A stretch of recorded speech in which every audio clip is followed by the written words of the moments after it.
guys, it's going to be a hot one today, but we got something exciting. The Cognito PISK, Pitman Arm Support kit. Going to be going to the installation of this kit today, along with the tools needed to do it, and an explanation of why I want to install this kit on my truck. Looking forward to it. So let's talk about why we want to put this kit on these trucks. So this diagram here shows the steering assembly of the GM 25 and 3500 trucks. And this assembly has been used at least since, I think, 2006, maybe, or some version of this. So this is a tried and true assembly, but it does have one flaw, and we're going to talk about that flaw now. So this is the steering assembly, which essentially powers the steering of your truck. So there's a rod that feeds up to your steering wheel, feeds into this assembly, and then transfers that steering power, let's call it, to this Pitman arm, which is number 4.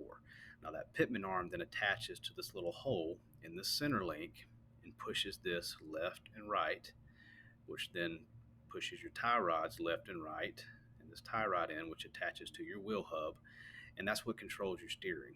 So during the life of your truck, this is going back and forth and back and forth, and the only 2 attachment points to the center link are the Pitman arm, which provides power to turn this back and forth, and the idler arm, which is essentially just a pivot point on the passenger side of the truck for the center link.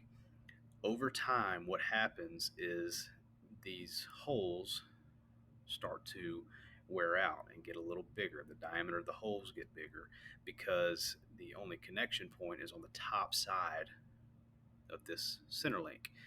So as you can imagine, if this is the only point where I'm putting force back and forth, back and forth, back and forth over and over, especially if you have bigger tires and especially if you're not moving while you're turning a lot, like in a parking lot, trying to park these bigger trucks in a small parking space, these holes will become larger, the diameter will become larger. That means the bolts that fit through the holes are not snug anymore. And what ends up happening is your steering over time becomes very loose. So what the Cognito kit does is it provides another means of connection to the center link from the idler and the Pitman assemblies. And all it does is connect to the bottom of the idler arm and then to the bottom of the idler arm connection to the center link. Same thing on the Pitman arm side. It connects to the bottom of the steering assembly bolt and nut here, and then connects to the bottom of the center link under the Pitman arm assembly. So you'll have a connection at the top, a connection at the bottom. And what that does is it keeps this center link from rocking back and forth and essentially making that hole larger over time. All right, before we get started with the install, let's look at some tools we're going to need to make this thing happen. First thing we've got out here is a 46 millimeter box end wrench. I have a breaker bar, a 1/2 inch breaker bar. I have a 1/2 inch socket, 15 millimeter socket, 21 millimeter socket, and a 7/8 millimeter socket. Have a 1/2 inch extension with a pivot, 21 millimeter box end wrench, 2 5/16 millimeter box end wrenches, 1 24 millimeter box end wrench. Now the 24 and the 5/16 are just about the same size. They're almost identical, but the instructions say you need all of these. 1/2 inch Milwaukee impact to take the tires off and to do a few other things under the truck. I have my small socket, electric socket from Milwaukee with a 15 millimeter drive on it to take the skid plates off. Obviously the Cognito kit is here. Some gloves to keep our hands clean. And I keep some alcohol and a wipe to clean my tools off as I go. Jack stands and floor jack here ready to go, and it's hot today, so I've got my fan ready. All right, so now let's open this kit up and see what's actually in it. Again, this is the Cognito PISK for the 2020 and up GM 3/4 and 1 ton application. Installation instructions, and here's what's inside the kit. So we have an arm. This looks like the Pitman arm side, and this looks like the idler arm side. So 2 supports for both the Pitman and the idler arm, and then we have a bag of hardware here. All right, now we're going to go ahead and take the tires off. I'll see you guys under the truck. So step number 1 is going to be loosening the sway bar support brackets. This is the sway bar right here. If you guys watch my other video about greasing your chassis, you'll remember this hose that goes up to the idler arm pivot. We're going to go ahead and loosen these screws. And this is a 10mm bolt.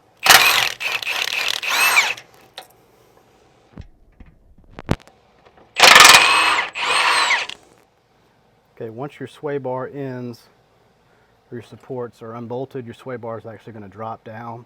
You want to install a bungee cord or something to secure or hold this sway bar up out of your way. I just looped it around the frame here. All right guys, our next step is going to be removing the lock nut from the center link where it connects to the Pitman arm. So here's your center link, here's your Pitman arm. We're going to remove this lock nut using a 15/16 driver.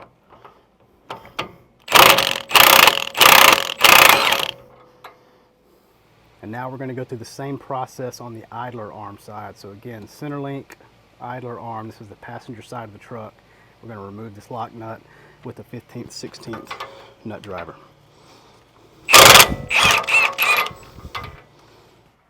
So our next step here is going to be to unscrew this lock nut off of the steering assembly.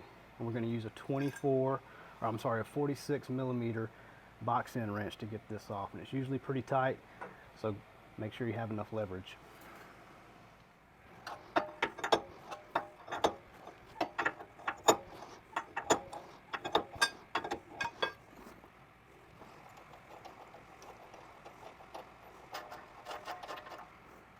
Now to get this nut completely off the steering assembly, you're going to have to come to your driver's side wheel well and look for these 3 bolts right here. These 3 bolts hold on your steering assembly. It's a 15/16 driver.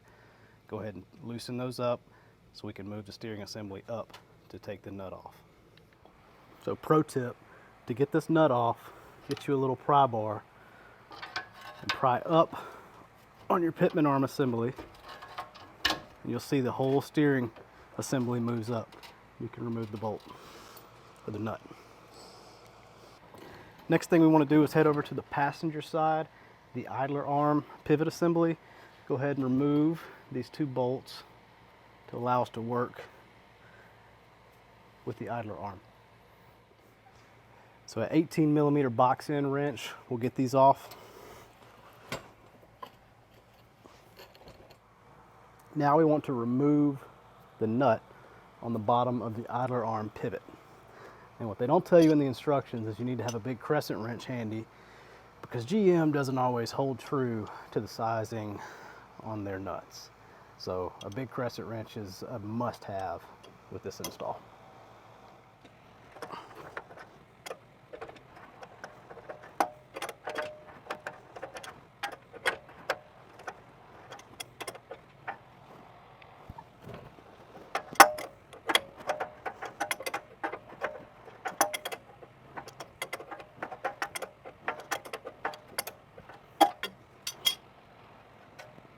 Okay, I want to show you guys on the Pitman arm assembly. This is the Pitman Arm Support. You can tell it has the bigger hole in it. You're going to find this hardware in the bag. It comes with 2 of these ends here. Go ahead and screw this nut all the way up on the end of this bolt here. And for these trucks, we're going to be using the longer nut, not the shorter one. You can discard this one. We're going to be using a spacer, a lock washer, and then a lock nut. Okay, so we've assembled our Pitman arm support, just hand tight for now. We'll tighten it up with the wrenches later. And just to show you guys where this goes, it's going to go up here and attach to the 46 millimeter nut that we took off earlier off of the steering assembly, and then it's going to come down with that recessed nut we just looked at and attach to the bottom side of the Pitman arm. So as you can see, you have support from the Pitman arm on the top side, support from the Pitman Arm Support on the bottom side. So what that does is it keeps this center link from racking back and forth. Okay, now we have the Pitman Arm Support in place. Remember, lock washer, then the spacer, then we slip the Pitman Arm Support on, and then we have the recessed nut that goes on below it. I will say, use finesse when putting all of this on. You want to use brute force, but it's not worth it. It is a pain in the butt to try to get everything in place, but if you just work it a little bit at a time, I promise you, you can get it. All right, so now that we have everything in place like we want it, we're going to go ahead and tighten everything down really good. We're going to start with this recessed nut here. It's going to be a 1-inch socket. I'm just going to use my standard socket wrench and just tighten it down kind of tight for now. Once I get everything tightened down, I'll go back through and torque everything to the correct specs. Next thing I'm going to do after I tighten that down is come over to the bottom of the steering assembly and go ahead and tighten down that 24 millimeter nut. When I'm done with that, I'll come back and I'll tighten up the two, I can get it here, the two 15 or 15/16 millimeter bolts on the Pitman Arm Support. Right, congratulations, you are now halfway done with this install. Okay, moving over to the idler arm on the passenger side of the vehicle. We're going to do the same thing, assemble our support in the same manner we did on the Pitman arm. This is going to go on similarly to that, to where it goes under the idler arm pivot assembly and then onto the bottom of this bolt sticking out of the center link. So this one will go lock washer, and then we're going to use our other recessed nut before we put on our assembly. So lock washer first, support bracket second, recessed nut third. Just get it started. You don't have to tighten it up all the way. Then we're going to go and put our nut on the bottom of the idler pivot assembly. Okay, so before we fully tighten the nut on the bottom of the idler pivot assembly, we're going to go ahead and put the bolts back in the idler pivot assembly so it's not going to want to rock around on us while we're tightening it up. Now that the bolts are back in the idler assembly, we can go ahead and tighten this nut down on the bottom of the pivot assembly.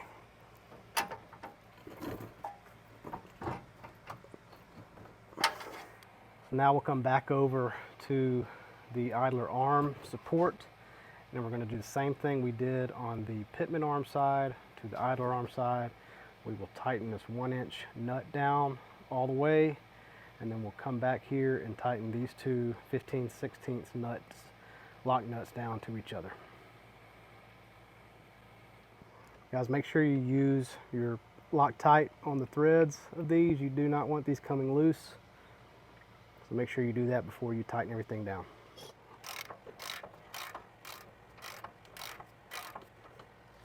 Hey guys, now that we're done, we're just going to go through and make sure everything's real tight to spec and stick our sway bar back on and put the wheels back on.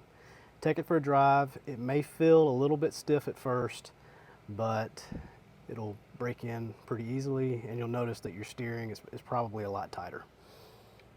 Okay, now we're going to go through and make sure everything's tight. Start with this 46 millimeter bolt on the bottom of the steering assembly. Remember,